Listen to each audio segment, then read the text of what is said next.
Well, ladies and gentlemen, there's actually a very broad line between actual news stories and unwarranted snarkiness, and we're going to cross that line about as frequently as we possibly can today.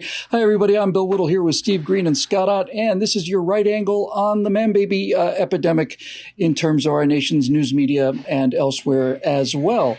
It was revealed a few days ago that CNN anchor and former New York Times reporter Brian Stelter well, this is the kind of thing that if it had been me, would have had to been uncovered with hidden cameras and a great deal of surveillance equipment. But in his case, he just led with it. So here's what old Brian decided to tweet just a few days ago.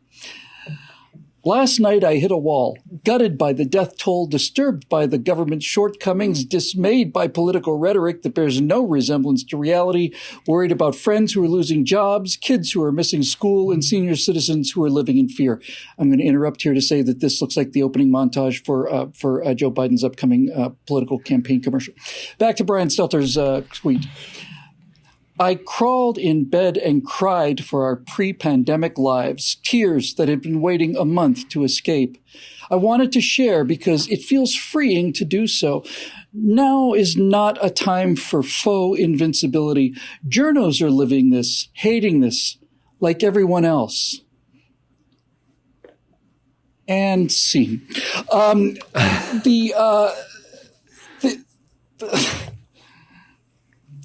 Here's the serious news part, and then I'm going to just launch, and we're going to go into territory that will undoubtedly get us, at least hopefully get us banned anyway. Scott, we always have, whenever there's a journalism question, we always come to you as a as a person who went to journalism school. But I'm not going to ask you to talk about this from journalism school. I'm going to ask you to talk about this as a real man who saved the nation from hog taint and boar taint, rather, I should say. Boar taint and any other number of unpleasant jobs. So I'm just going to ask you this as like an actual real man. Do you not find it disturbing? This is a serious question now. Do you not find it disturbing that this pandemic is being reported on by hysterics and weaponized neurotics? Do you think that does not color the news to some degree? You know, you read this quote to us during our backstage episode, visible to members only at BillWhittle.com, and I didn't quite grasp the whole significance of it until you just reread it to me now.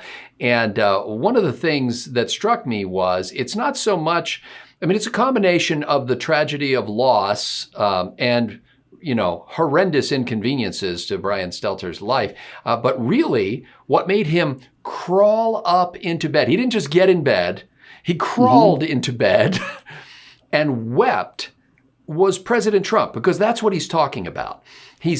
When he's talking about the politicians that don't do the right thing. Political rhetoric that bears no resemblance to reality. Clearly, he's not talking about Joe Biden there. So he's talking about President Trump and his cronies. And so really, Donald Trump made me cry should be the headline of this tweet, because that's what it really looks like. Now, and let me just say that there are situations that journalists have to get into and to cover in real time, face to face, that are deeply disturbing. There, I think of war correspondents who are actually traveling embedded with the troops, who are seeing some of this happen in real time, and and people who have to go into like refugee camps where there's terrible problems there. I met a journalist from Los Angeles, believe it or not, after the Oklahoma City bombing of the federal building there, and he was sitting on the RV that his TV station had used to bring this equipment from Los Angeles, and he's sitting on the stairs, and he was weeping there on the stairs because spending day after day staring into the open maw of that building that had been ripped in half was just horrifying and overwhelming. But he was crying on the stairs of the RV without a camera in range and with no audio equipment, and he wasn't advertising it. And the only reason I found out about it is because I walked up to him specifically in the role of a chaplain, as somebody you can talk to and who will listen to you. And that's a different thing. I mean, that's a real horrifying situation. Most of Brian Stelter's life is spent, as far as I can tell, in studio. talking about things. Now, maybe he does primary reporting and goes out into the field, and maybe he's walking through the morgues, seeing the dead bodies, but that's not the sense I get from that. Even if that were, though, if that were the case and he was facing that, he clearly understands that he has a burden of responsibility to the American public to present the news in a way that can give them context. And what he has said is that we have created a context here that is so hopeless and so despairing and so desperate, and there is no way out, and all that the man who's actually bringing you the news can do is crawl into bed and cry like a baby and then tell you about it. Yep. That is not only unmanly, and I don't mean that a man can't cry, but it is a kind of what you would call, Bill, virtue signaling, where he just wants to make sure that you understand that he's like a lot of the other celebrities that really gets torn up by the presence of this virus, because, there are people out there who don't get paid millions of dollars a year to talk into a camera lens and read a teleprompter, who are being affected by this, and this just eats me up. I think this is one of the more insulting things I've ever seen a journalist do. If he had any dignity, he would resign. Yeah, well, so I imagine he's got a full career ahead of him. Steve, when this pandemic first broke out, I remember thinking, I remember having this thought very clearly, and that thought was, to the degree that we have an audience, it's like, it's not only important to be courageous, it's important to be seen to be courageous. Yeah. And there's a big difference between those two things. The courage is to go out there and face things, but if you're a public figure of any kind, really, if courage is the primary virtue, the single great virtue without which no other virtues can exist, real virtue, I'm not talking about this kind of unearned virtue. But if courage is a virtue, that's not saying that you can't be scared. It's not saying you can't cry about it, but it is saying that you should accept the fact that you have a responsibility for not only to be courageous if you're in a leadership position, but to be seen to be courageous. All of the great leaders are leading from the front. They're walking the lines. The shells are bursting all over them, and they have to be seen to be willing to take the same risks that everybody else is taking in their platoon, squad, division, whatever, in order to have the moral authority to command people or to basically say, follow me, right? And so for this guy to admit that it has reduced him to blubbering hysteria is one problem, because that's telling me that he's misinformed about this virus. That's number one. Number two, it's telling me that if he's this hysterical, he is tainting his coverage of the virus by portraying it in its darkest possible terms, because that's clearly what he must believe. And third, it's just kind of creeps me out really bad. And people like this should not be reporting on the news, right? And this applies to women too, by the way. If you're a woman journalist, or if you're a woman news anchor, and you find that reporting the news puts you in such a state that you have to go home and sob, this is not the job for you. This is not the job for you. If you're that emotional, then your emotions are going to be in every single word and every single story you present. I'm going to call BS on Stelter's tweet. Never happened. He never curled up in bed. He never cried. None of it happened. That's even worse.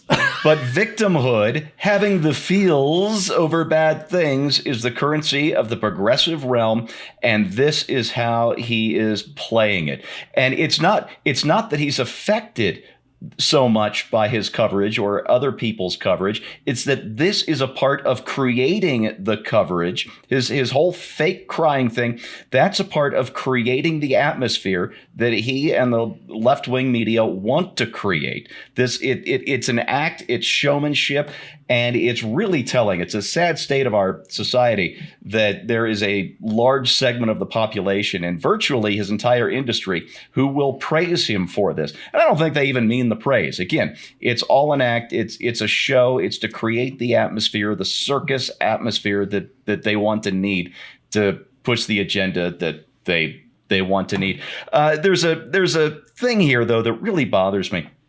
years ago, I don't know if you know who Dave Foley is. He was my personal favorite out of the kids in the hall. Absolutely, he's brilliant. Well, he had that cherub innocent face, and then he would say just these awful things, and you couldn't believe those awful things were coming out of that face. It was just it cracked me up to no end. My hands down favorite of the kids. But I remember him doing an interview. This is years and years ago. And he was relaying some advice that he got from an older comedian who said, never do one of those headshots where you're doing the funny guy pose. He said, never do one of those shots, because in every news story about you, in your obituary, all of that, that's the photo that the photo editor is going to select. And you don't want to be that guy. And this is a comedian telling another comedian that you need to have a certain level of seriousness, even to be taken as a funny guy. There are lines you don't cross if you want to have the what's the word I'm looking for? Not stature, but the authority, even just to make people laugh. So imagine what this is, how that would translate to somebody like a reporter or a president or a senator or any of the rest. And it also goes into this thing that aggravates the hell out of me: grown men who dress like children. There's I'm not talking about you have to wear a suit every day, but this idea of wearing shorts and T-shirts and backwards tennis, baseball caps and all the rest all the time signals a lack of seriousness. It signals a lack of stature. There's a reason men's suits haven't changed very much in over a century. Patterns, cuts, whatever come and go. But the general form is lived on for well over a century. And the reason is it doesn't matter what shape you are or what kind of shape you're in. A suit makes everybody look better. It's just that those are the lines. It's what it does. It's what it's designed to do. And what is Stelter trying to do? What impression is he trying to create with this made-up, ginned-up BS story about how he had to weep about his own news? We have got such a sickness in the progressive end of our society now that it is stature enhancing to brag about your complete lack of stature. That's to brag about your neuroses and to celebrate your weaknesses. Yeah. And I think what you pointed out about him creating the narrative is reinforced by what we saw with Chris Cuomo emerging from his hermetically sealed COVID-19 endurance run. Like he's just returned from Mars and he had to tough it out the whole time. It's like, let's have some video of Chris Cuomo coming out of quarantine, and so this is how they boost themselves. This is how they try to tell the American people how serious this is that there's now going to be some photographic footage recording the event of me coming out of quarantine, because it is such a significant and airtight quarantine, and I'm such a significant and airtight person, and all the rest of this Fredo nonsense. It's just plain embarrassing. I was going to go deeper into this next period, but I'm not. I'm going to mostly just leave it here.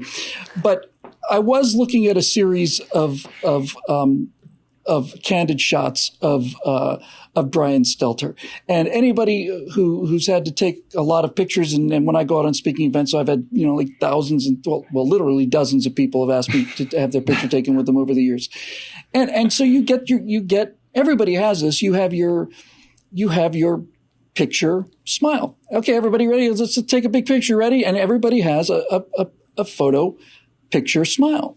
And here's mine.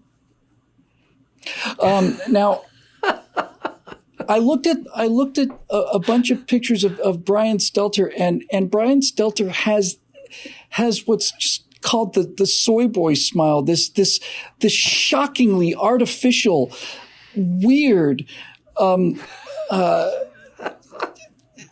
overly something or other. And my point is simply this. I just think that, that when Edward R. Murrow was reporting on the Blitz and talking about bombs falling on his head and saying, yeah, it's tough down here and people are getting killed and some of them are pretty scared, but they're keeping a stiff upper lip and by God, we're going to get through this and Britain can never be defeated and so on. It's exactly what Steve said. You create the narrative structure of the news if it's a recurring story like COVID-19, and apparently World War II went on for quite a few news cycles as well. And so you you have journalists framing the narrative that the news stories plug into. And with Edward R. Murrow, it was, we're getting hit right in the nose, and it's painful. And Hitler's going to pay for this, by God, because if he thinks he's going to break us, he got another thing coming. That affects how the British people felt about their chances to win the war. And if you've got the predominant news source in America telling you that their news anchors are so unnerved by this pandemic that they have to crawl into bed and weep, and then they have to emerge from their hermetically sealed, oxygen, air pressure plus, level 3 virus labs that they've had to be maintained in because they were positive for COVID-19. I know it seems funny, but I'm not joking. This is the narrative that they have put this pandemic into. And it's not just a disservice. It's catastrophic, and it's costing people their jobs, and it's costing people lives. So stop it. Just stop it. If it turns out that you cannot deliver the news, look, if you have to go home and cry, Brian, it's pretty simple. If you have to go home and cry, that's okay. Just go find a rock, go away from everybody else, cry your eyes out, like Tom Hanks did, and then come back and man up and do your job. Yeah. But to be proud of this, and just to, I know I'm going on, but what both of you pointed out about this, the thing that's the ultimate most disturbing about all of this is that he believes, and he's correct, that his colleagues and his peers in the news media will find this not only credible, but admirable, that it's admirable that he completely lost control of his emotions. And isn't that the antithesis of what news journalism is supposed to be? An unbiased, unemotional presentation of the fact. If we're at the point where leading news figures are bragging about the fact that they cannot emotionally handle the news that they are giving, then that is an indication that they are giving us nothing but emotion, nothing but neuroses.